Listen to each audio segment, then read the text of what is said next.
Hello, beautiful people, and welcome back to the Keep It Cute podcast. Woo. I am your host, Amber Symone, and this is an extra special episode with my guest today, Sabrina Montgomery. Sabrina, how you doing today? I'm great. I'm doing great. Oh my goodness. It's so good to see you. Y'all, me and Sabrina done been through some things together. Been through. We done basically lived together once upon a time. Oh, yeah. Basically. I'm like, I know I was a roommate. We became a family. I know, seriously. Honestly, yeah. No, that was really fun. Yeah. It seems like a minute ago, but it really wasn't that long ago. Now that I think about it, though, it's like we've been in this house for almost a year. And then I was in my old apartment for what, 2 years? Right, no, it was like 2 years. I was about to get my address out. We do live in LA, which everybody already knows. Yeah. But it's been like 3 years and some change. Oh my gosh. I know, we're old. That's crazy. I was just telling Sabrina how I'm a godparent, and I'm like, Lord Jesus, we are actually getting old. But I don't want to say old because honestly, I'm still really looking forward to 30.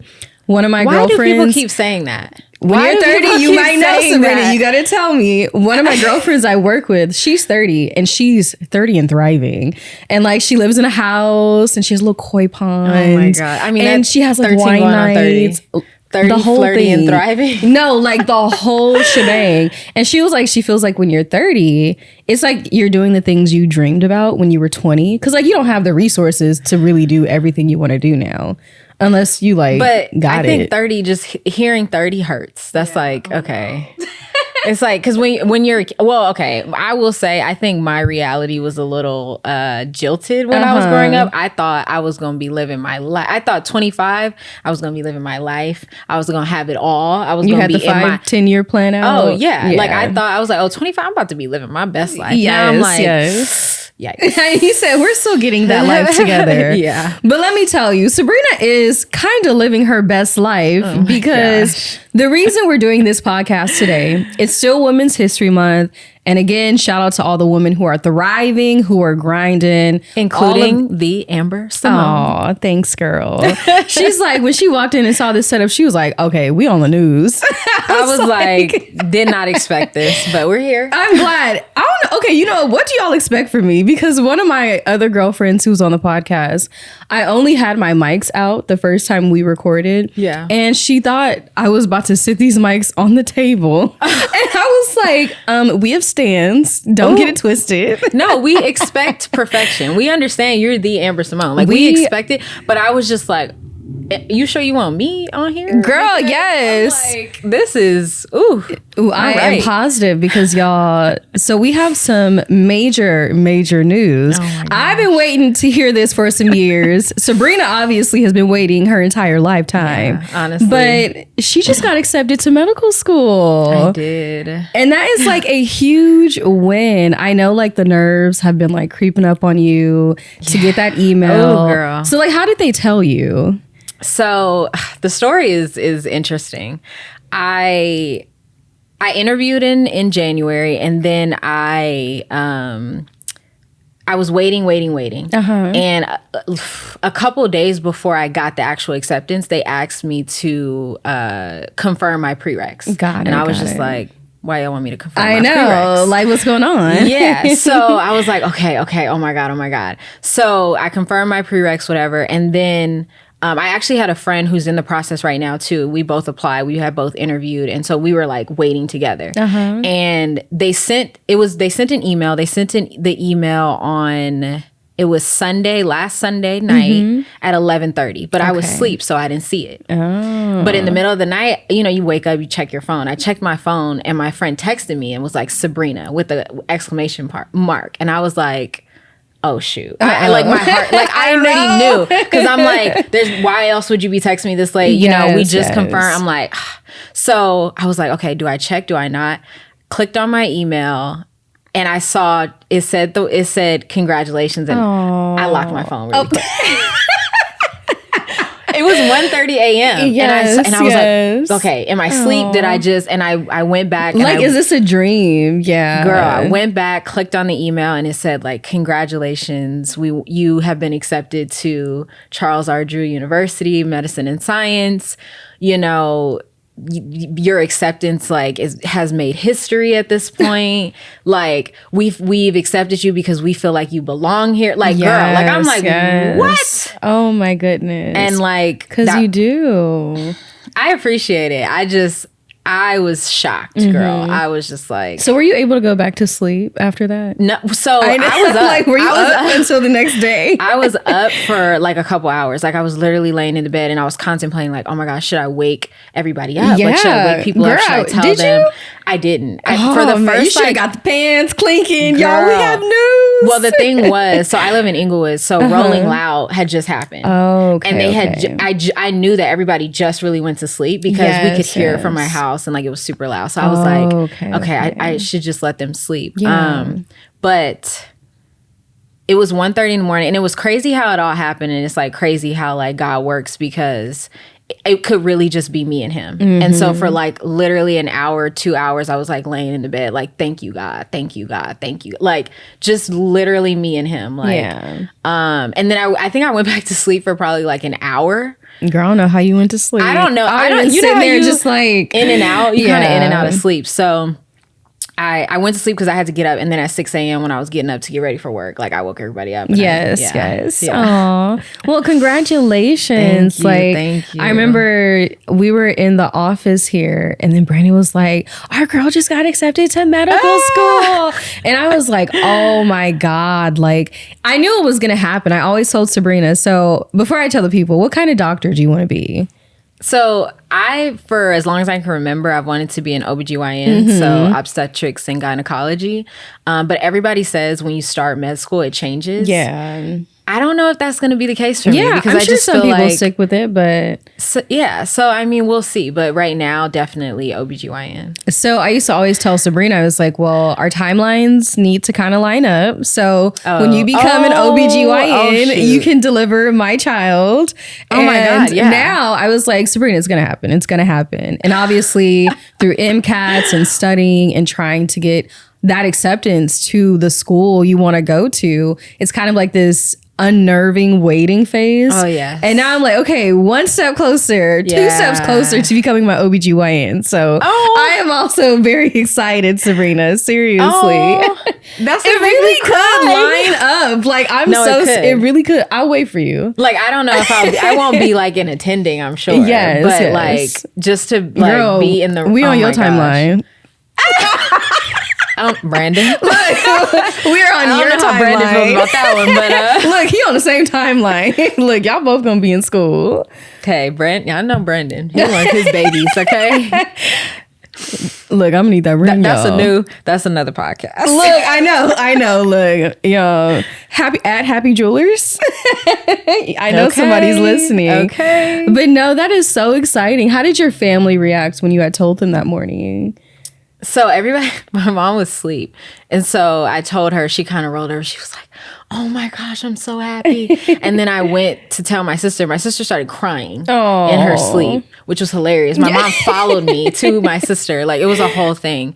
My sister started crying. She was like, I'm just so happy for you. And she was like, I'm sorry. I'd be a little more excited, but I just rolled over. And I'm like, no, I just wanted to tell you like before I went to work. Yes. But then like when I got home and like the rest of that day when I was telling people, like I think the biggest the thing that made the week the best, like obviously like getting the news and just being like, dang, like I really accomplished something that I've been working for so long. Like I don't even think that had really sunk in yet. I don't even know if it has fully sunken in now, but other people's reactions. Like I was telling people and like literally everybody's crying. Yeah. And I was just like, girl, you see my eyes watery. I say I'm gonna need somebody grab a fan. It means a lot though. We've been, honestly, Sabrina, like I knew it was gonna happen. It's just timing. You don't know when it is. You're like crying now. I can't. I'm not crying. You're crying. I don't cry. I am a strong Aries woman. Oh my gosh.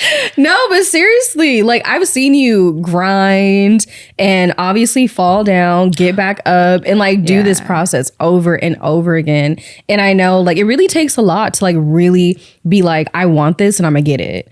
And like that hunger is something people want a lot of things, but not everybody has that hunger for it. It's like people say and they dream of things, but like, oh, I'm not gonna do it. I'm not gonna get up and do this. But like you were hungry and you got it, you know? Yeah, no, it's insane. Cause like, I don't know about you, but I didn't grow up seeing too many people chase their dreams, let alone achieve them.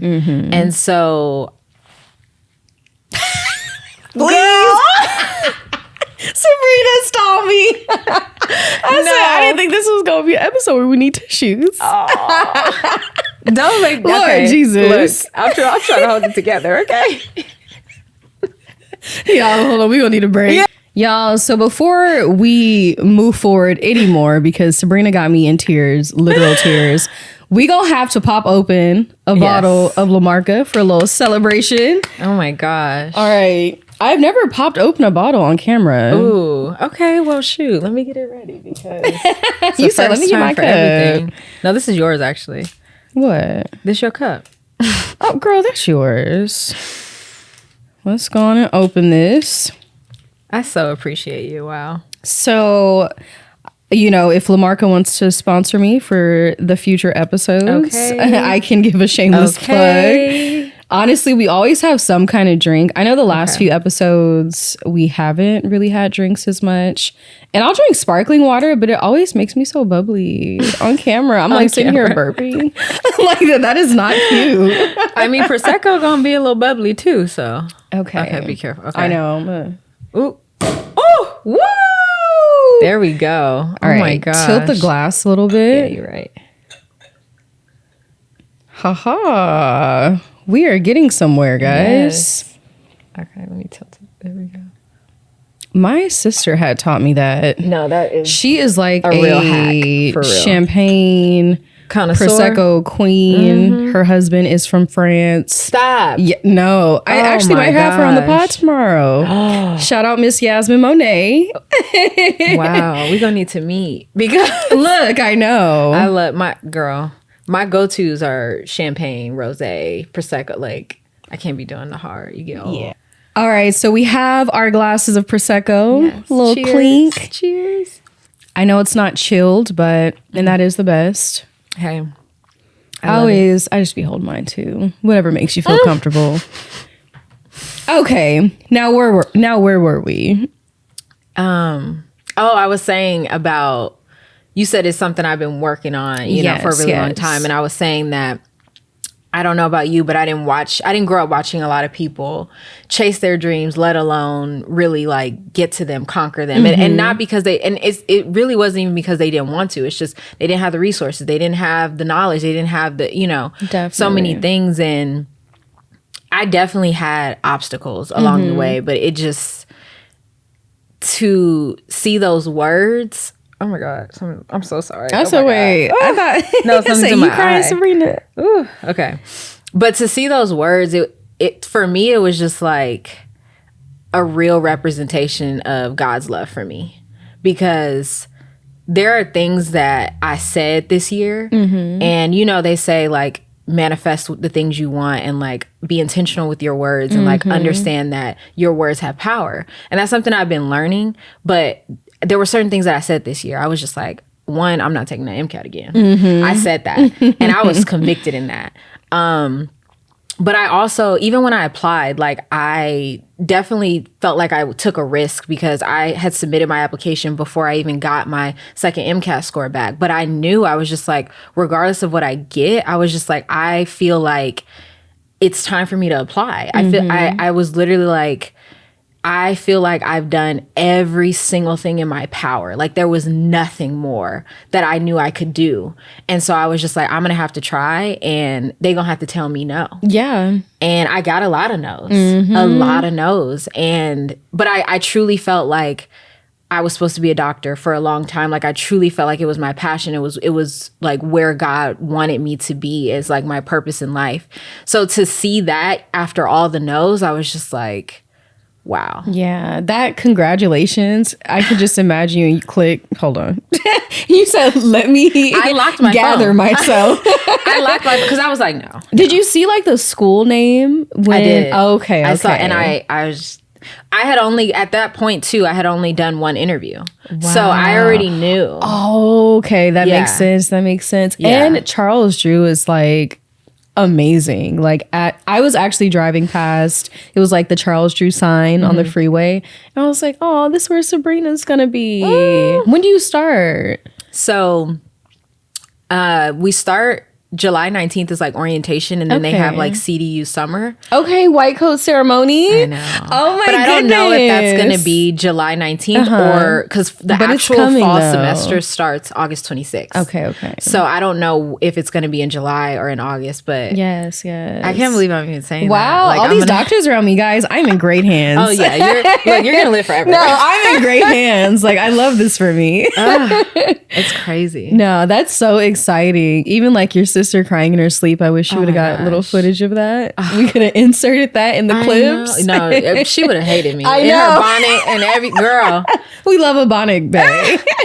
Cry, like friends, like sending me voicemails. Like I have some of that. I'm like, I'm saving these forever. You have to. Like, you have to. Just. Your sister might have to push you to make a little compilation of all your congratulations. Oh my Just gosh. like because when you, what is it, the purple hood? Is that what you get when you're done? I don't know if it's purple, but it's a hood for sure. Okay. Yeah. Well, that big old hood that you're going to get when you graduate from medical school and go on to residency, like it's all going to be a moment. Yeah. So you want to make sure you save that. That's true. Like one thing I started to do is kind of like jot down just small wins, because then you don't realize when you actually hit those big goals, it's like, oh shoot, along the way, like I did this, I did that, this good happened. Because I don't know, sometimes we can sulk on the things, the negatives that happen to us, and like those small things that kind of get us to those next steps, like they should be recognized. Oh my God, yeah. And for me, I think, and I'm not trying to take y'all to church, but I'm gonna just have to take us to church, Sabrina. Because no, I just really feel like for me, this is like when you say really like encapsulate the moment and really make sure that like you don't forget the win. Like, well, one, this is not a small win for me. This is a huge win, but no, that's a big win. Like that is exceptional. But it is like, whenever I feel like whenever I get down or whatever, just not forgetting like what God has done for me. And I just have to say, like, this didn't happen for me without him. Like I know that for a fact, and it's just crazy. Like I've seen God work in my life. It's like it's not gonna make sense. It's not gonna be what you thought or the way you thought, but his timing is perfect, and I'm like living in that. And I'm really, really grateful and super humbled. Like I had dreamt about what this was gonna feel like for so long, and it's different than what I expected. You're like, oh, we're here. Okay. I'm like over here. Yeah. But I'm also just like, I'm just so humble and happy to be here. Like I'm just happy to be here. Yeah. That's it. Like, like we finally got to the street. I'm so happy that we made it. Yeah. Oh my God. Yeah. Yeah, girl. That's insane. Like that's a huge, like a lot of people, they work so hard to become doctors, even get into medical school. I have an uncle who had a friend who wanted to be a doctor so bad. He was such a smart, wise man, like beyond his years, and took the MCAT several times, and it just never happened for him. And he grew to be old, and being a doctor just was not in his trajectory. But I'm like, there's so many people who really, really work to get to the point that you have finally made it to. Like, that is a big win. Oh, yeah. I'm like, girl, we might need another bottle of champagne. Honestly. I don't know, some strawberries, like a cheesecake, something. I know. It's, girl, first of all, abolish the MCAT. It's expensive, but then it's not even like what college you went to. It's what high school did you go to? Because I feel like and yeah, this is probably a whole different podcast, but No, please tell us. I just feel like, well, I know for me, I feel like I graduated at the top of my class. Like I was a high achieving student in high school, but I went to a high school in South Central. So it was like low socioeconomic community. I went to a charter school. And so when I got to UCLA and I'm in this whole new world of people that have been taking AP classes since 9th grade and like, you know, has tutors and understands how they learn and like all these things, like I was not ready. I was like, oh my gosh. It's a shock and a slap in the face, like, whoa. It's like what planet was I living on? Girl, even when I came in, once upon a time, I was pre-med, but I'm gonna leave that to y'all. I left it to the pros. Once upon a time, I wanted to be a doctor. And when I came into UCLA, I went to a high school in San Bernardino. And girl, it was one of the worst high schools. Like, we had security guards checking you when you came in. It was always a riot of some sort. Like, I went to a really terrible high school, but I made it out. Oh, wow. And I didn't even know that. Girl, that's why I always say, when you can, and I'm going to put them on blast, but get out of Victorville while you can. Because I'm so serious. Like, it's a trap. The IE, whatever. But especially Victorville, though.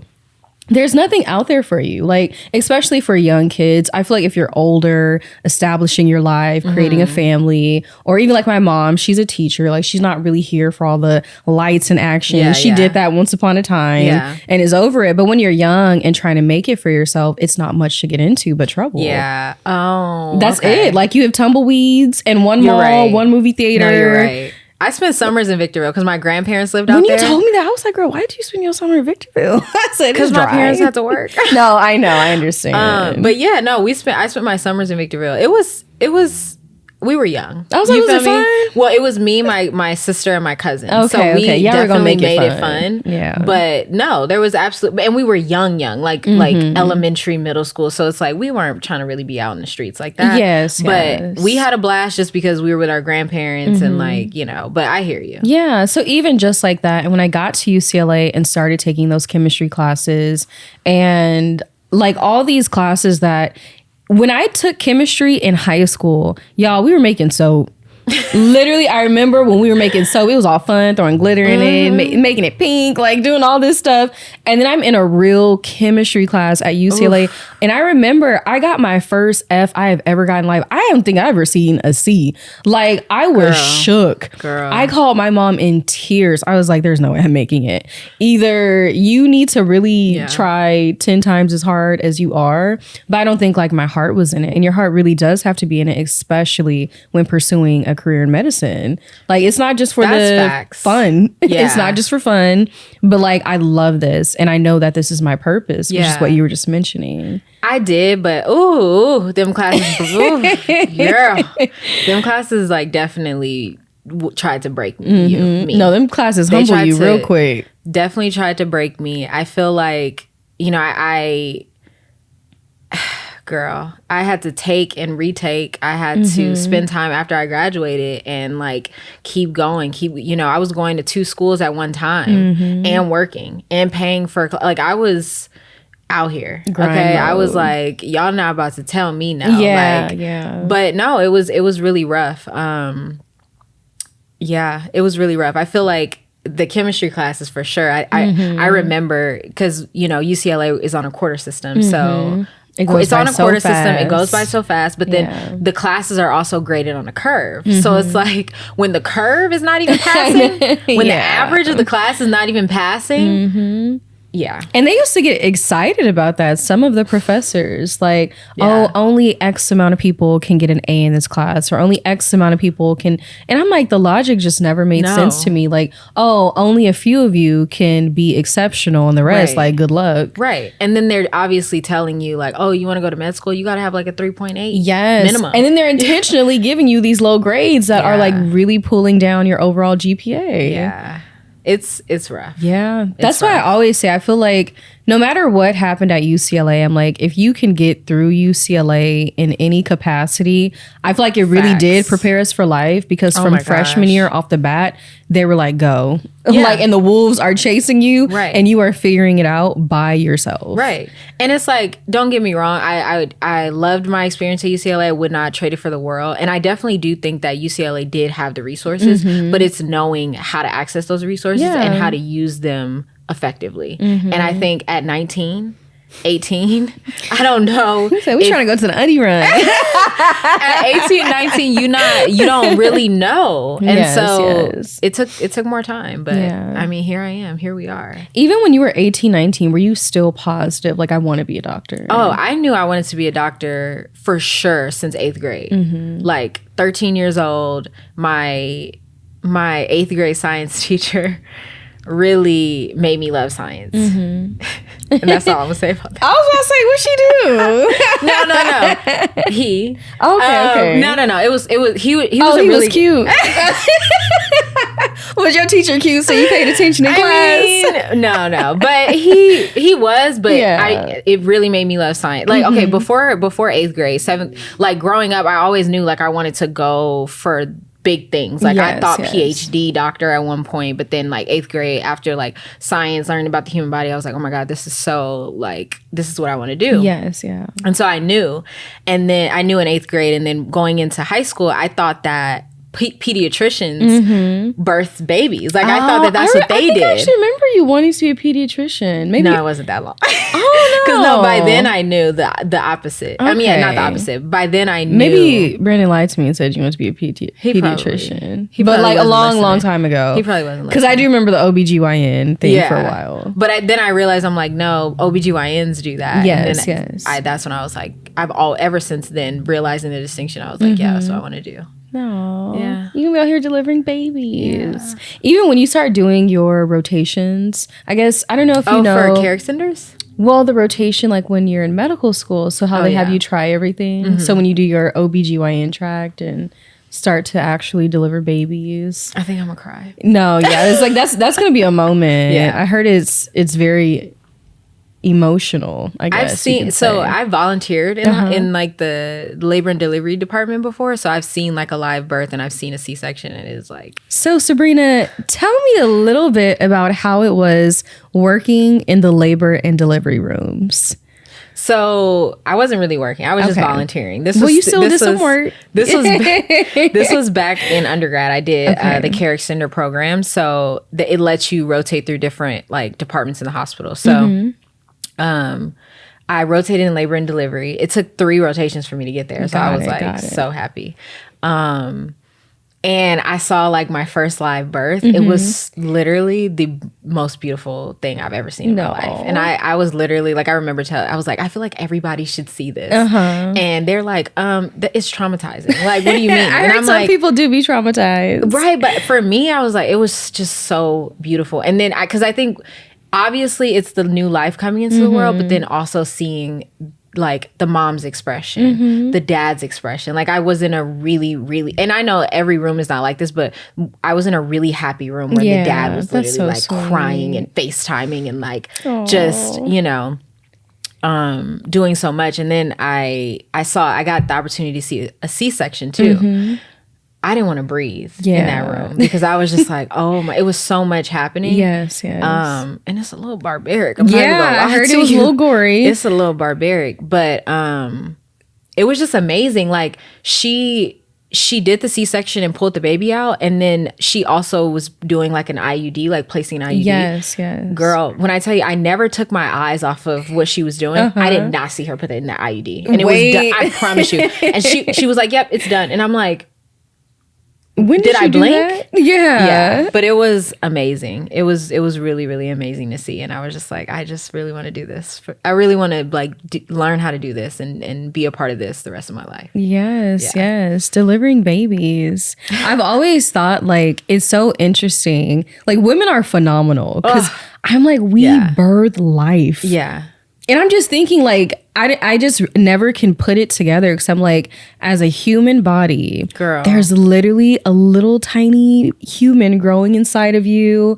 Even like if you breastfeed, like you are keeping this baby alive. You know? That's what fascinates me the most, because learning like how like you learn mitosis and meiosis and learning how like one little egg and sperm come together and like create this whole human.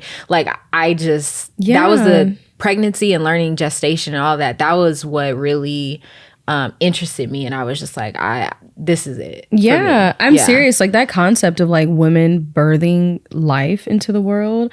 I still, it doesn't really make sense to me. I'm like, this is magical for real. Because like, what? It's like you can talk all the science you want, but it is like a true miracle. Yeah, truly. Yeah. Is there anything you want to touch on in particular regarding medicine? I guess I do want to say like for people, and I wouldn't even say I'm like super qualified at this point. Like I'm still going through this moment, right? But I will say like for pre-meds, like for people that want to get in and get to this moment, I would just say like I feel like nobody's perfect, no application is perfect, like all of that. But I would say like a lot of people are gonna tell you, oh, you should do this, you should do that. And I think you have to take that in, and you definitely should seek out advice and all that.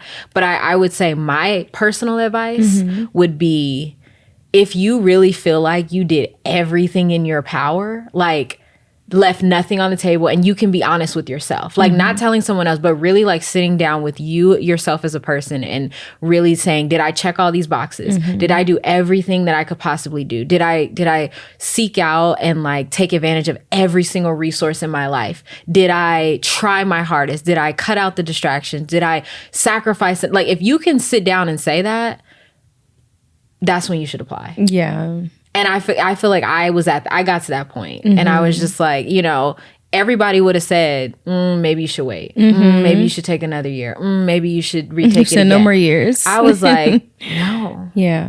And I did it, and I'm just really grateful. Like it paid off, and that's my only advice. I'm like, other people be like, oh, you got to get this number. You got to get this. I'm like, nah, keep it G with yourself. Yeah. And then go for your dream. That is true. I'm like, I know a lot of people, they wait to get that perfect number or that perfect score, whatever it looks like. And then now you're doing another year. You're doing another gap year. You're doing another rotation of some sort, but you still have not applied. And like you said, like just do it. It gets to a point where you got to be like, they gonna have to tell me now. I know. You said before, we do not put ourselves out there. You gonna have to tell me this is not mine right now. Yeah. And I thought I was ready to like, all right, I'm gonna have to get ready for another cycle. And that was the other thing. I got in on the first time I tried. That's wild, like, Sabrina. Even before that, like leading up into you actually getting accepted. So with the MCAT, I guess like what was your experience with the MCAT before, you know, you got into medical school? So I took my MCAT twice. The first time I took it, I was studying in the pandemic and all of that. It was a hot mess. Just because like dates of taking the test were changing. I actually I feel like me and Brandon were studying at the same time or for the first one or something like that. Excuse me. I ended up the first time pushing it back because I wasn't ready. I was super stressed. It was just so much information at one time. But, you know, they were like, if you've been studying for 3-4 months, you should just go take it. Like, don't keep waiting. I had studied for 6 months at that point because I had pushed it back. And I took it and definitely didn't get where I wanted to. Yes. But I took it because I was just like, F it. Like, we're just gonna take it. But at that point, I had looked at my MCAT, I had looked at my application, and it was just really apparent like I had some more work to do. And I think that's also another, like, I guess thing I wanted to say is like, again, you got to really be real with yourself, and you got to be humble enough to be like, I got more work to do. So the second time I took it, I had gotten a private tutor. I had spent the money. I had taken time off from work. I was just like, we got to get this. Yeah. And I did see improvement. I definitely saw improvement. It wasn't perfect. Like it wasn't what I had wanted. But then I also had to, I think looking back, because in the moment I didn't have all this reflection. But I think looking back, it was just like, I think I had to be a little bit more realistic of what I was asking from myself. Like, Definitely. I definitely started behind the curve just with the high school I went to, and how much I had to retake things, and how far I had to come. And so me trying to get a 520, you know, probably wasn't that realistic, but of course you shoot for the best. What's the highest score that you can get? 528. Oh, okay. Yeah. Not that I was shooting like, for let's a give the 520. people a little context. Not Like, that if you I was don't know. shooting for a 520, because people know that is insane. But I'm just saying, like, what I expected of myself was a lot from where I came from and what I had to overcome. But I did see the improvement, and that was the other thing. Like, it was detaching my self-worth from a number. And that was really hard. That was really, really, really hard, because anybody who's done this process knows that the admissions committee literally will screen you out if you don't have a certain number. Yes. But I saw my improvement. I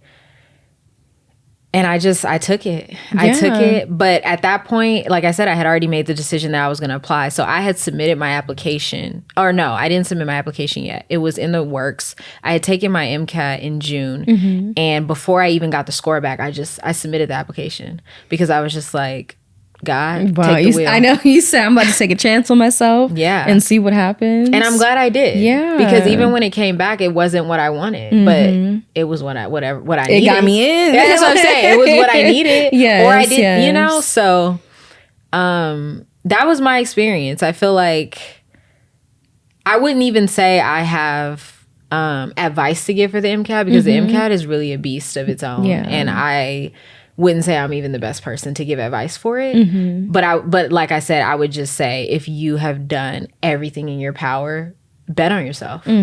So, yeah. Girl, that's the only way you move forward, is betting on yourself. Yeah. I'm like, when you stay in positions where it's too comfortable, you're like, oh, like, I can get by with this. We can get by with that. Yeah. But like, when you really take a chance on yourself, the stars are limitless. Like, you have no idea what's going to happen. Even like with you, I didn't know that, you know, you applied before even knowing what your score was. You were like, we about to toss it up in the air. I and didn't it even worked tell out. you guys. Remember? No. I was so nervous. Girl, I'm not even I understand too. Like, I'm not gonna sit here and act like I was anxiety ball, okay? Because for months you're just waiting, waiting, and I was just like, I don't want to tell a whole bunch of people, because what if? I know, and then you gotta explain, like, why, if it doesn't go your way, like, why this happened. Yeah. And then you do it again, and it's like, okay, well, I gotta explain it again. Like, we're not doing this cycle anymore. But now it's great news, though. We got some amazing news. So in the midst of all this, like, studying and obviously applying and getting in, what has your free time looked like? Do you have any free time as someone who was trying to get into medical school? After I applied and finished secondary, yeah. So before that, no. Oh my God, no. But I had already... I didn't have that much, but I had already, I feel like, gotten used to, like, my life, because I felt like, I mean, I was busy. I was in school. I was working at the same time. I was studying for the MCAT. I was working. I had took some time off, but I was still studying for the MCAT. Yes. I was applying and working. I was, you know, doing a lot all the time. Yeah. And then even when I applied, it was like, okay, like, I had a month where I could just, like, relax. And I didn't pre-write my secondaries because I was so tired. So I got like a month where I could just breathe for a second after I submitted, and then secondaries came. Got it. And with secondaries, like, the expectation is that you turn those around within 2 weeks. But when you're getting, like, a lot at one, and I applied to a lot of schools that did, like, holistic reviews. So a lot of them would send out secondaries before they even, like, screened you out or whatever. They just wanted to get a full picture of you. Yes.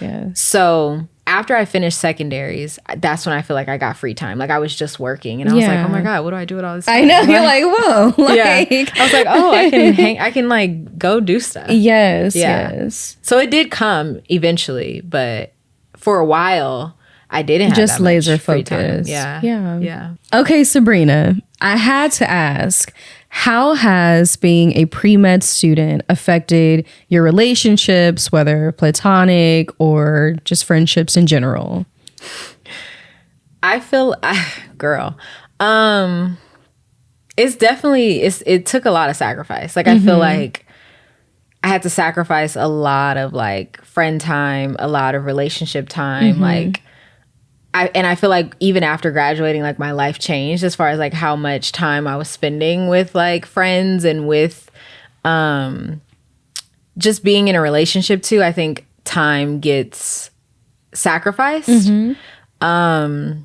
So that's been kind of, it was kind of difficult. It was hard to realize that like, okay, I have to put some of these things on hold to get to my dream. Yes. And then obviously like you see a lot of people on this path that relationships don't make it, whether it be whether it be friends or whether it be like romantic relationships, like they don't make it. And so that has always been like a question for me, like, oh, can I have it all? Because I'm the type of person that really thinks that I can have it all. Like I want the family, I want the kids, I want to be present, I want to be the, like I want to be a doctor too. Yeah. And I still feel like I can have it. I just think it takes a lot. It's going to take a lot of like growth and maturity and like people that really want, or I guess don't mind like penciling things in. And I can say I've definitely found a lot of those people, and I'm like so grateful for like the village. I'm so grateful for the relationships I've had, friendships, romantic. Like I'm very, very grateful for those people. But I feel like it's pending. It's like, we'll see. Because I've only done like a third of the battle. Yeah. This is almost like the beginning again. Exactly. The beginning of something new. Exactly. So to be continued. We'll see. All right. To be continued, Sabrina Montgomery, y'all. All right, Sabrina. So now that we have discussed a lot of your medical journey and getting into medical school, I want to ask a few fun questions just so we all can get to know Sabrina a little bit better. I'm ready. Number one, what are you listening to right now? Oh my gosh, girl. I already know the answer to this. SZA. Like, aren't we all? When you walked in my house, on repeat. It was on the TV. Yeah, no, that it's on repeat right now. I'm also listening to a new artist that I found, Shansia. Okay. She's how do you spell that? Do you know? SHEN. Okay, at least as long as we get the first part, Shansia, we can go look it up on Spotify. No, but definitely look her up. Like she's it's like what is it called? Like Afro beats, but she's from Jamaica. Girl, okay. Let me add it to the party playlist. Yeah, she got songs with like Tyga, Megan, Wizkid. Like she's. I probably have seen her name before, but it's not clicking. Yeah, so. She's really good. So those two I'm listening to. So off of SOS, what's like your top two songs? Don't make me do that. No. Don't make me do that. See, I gave you two. I didn't say one. I gave you two. I love that whole album with Everything in My Heart. Okay. Well, there's a few songs I skipped, but Blind is like my number one. I love Blind. And then I would probably have to say, oh my God, it depends on the day. You like Love Language? I do, but it's not my favorite. It's not my favorite. It's not my absolute favorite. Like, what about Snooze? I love Snooze. Okay, hold on. Because I got to look at the track list now. Okay, so Blind is one of my favorite, but then... A TikTok hit, for sure. There's one like... Gone Girl and Conceited. Okay, Gone Girl. Love I like Gone Girl. Gone Girl. Yeah. So that's I know. You're like, dang, this is hard. It was so hard, but that's why I said it. Well, I agree with Blind. I find myself singing Blind at random times of the day. Right? That was the first song when it came out that I immediately connected with. I'm surprised you don't like Love Language. It's not that I don't like it. It's just... Girl, the beat, you don't feel it? It's not that I don't like it.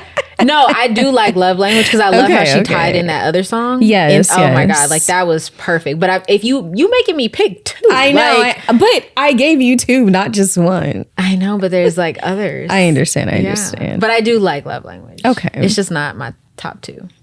It still hurt.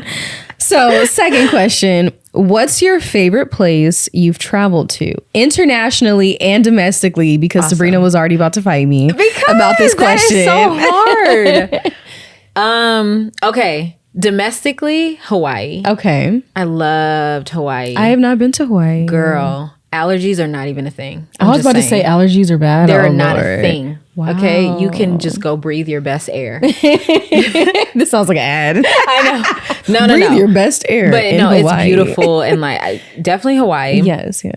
And then shoot, okay, out of country. She's like, I travel a little bit. She's like, just a little Don't bit. Don't do that. I don't know. You've been to Europe before, right? I've been to Europe, and that's why I'm like, I don't even know because there Did was you go just to so many Italy? Yeah. Okay. It's just so many places. Okay. I'm gonna say two because that's okay. just me. Say two. I can't even pick. I really like Turks and Caicos. Okay, when I that's went, beautiful. I really like Turks. I've and seen Caicos. the Instagram videos. Oh my god, water it was is a dream. Fantastic. It was literally a dream. Right on the beach, like beautiful. But then, oh my god, can I just say my whole study abroad trip? Look, what'd you do for your study abroad trip? Put us on. Madrid, Barcelona, France, Italy. And then, when we were in France, we did Paris and we did Versailles. Oh my goodness. When we were in Spain, we did Madrid, Barcelona, and Galicia. Oh my God. And I can't really pick. It's okay. It's okay. But no, if I absolutely had to pick, I would say my favorite. I really liked Paris. Okay. I really liked Paris. I had a good time in Paris too. People have a lot to say about Paris, honestly. And it's not always the best thing, but I had an amazing time in Paris. I had a great time. One full day when we were in Paris, we went to Lollapalooza. So I don't even know if that counts. Oh my God. But that was insane. But I really did like Spain too. We actually lived in Madrid for 6 weeks. So I have that place has a special that place has a special place in my heart. Yes. And I really did love that place too. So yeah. I don't know if I didn't answer your question. No, you did. But we know she's a well-traveled gal. So I don't know about that. But she's like, I don't know. I can't choose. I can't, yeah. So number 3, where is your happy place? Oh, the beach. Oh, the beach. Anywhere. I don't care. I know for sure I gotta live by a beach. My literal dream is a beach house. Like, that is my happy place. So do you think you'll stay in California long term? Is this where you you want to be? So because where else are you getting the beach? I know. I mean, I Miami. can go get me a beach house in Jamaica. You feel Wait, me? look, I'm like, oh, you go to Miami. I mean, Miami be having them hurricane. I can't be. No, that's I'm true. an LA girl. That is true. So I thought that I wanted to like move away, and I guess I'd be open to it in the future. But I know like I do want to like own property here and like lay some roots here. Yeah. So LA is like always going to be in my life, like always. Same. I heard that. Number 4, who would you want to play you in a movie? I have 3. Okay, so first off, my criteria for who should play me in a movie: little boobs. I thought you were about to say Lil Boosie. No.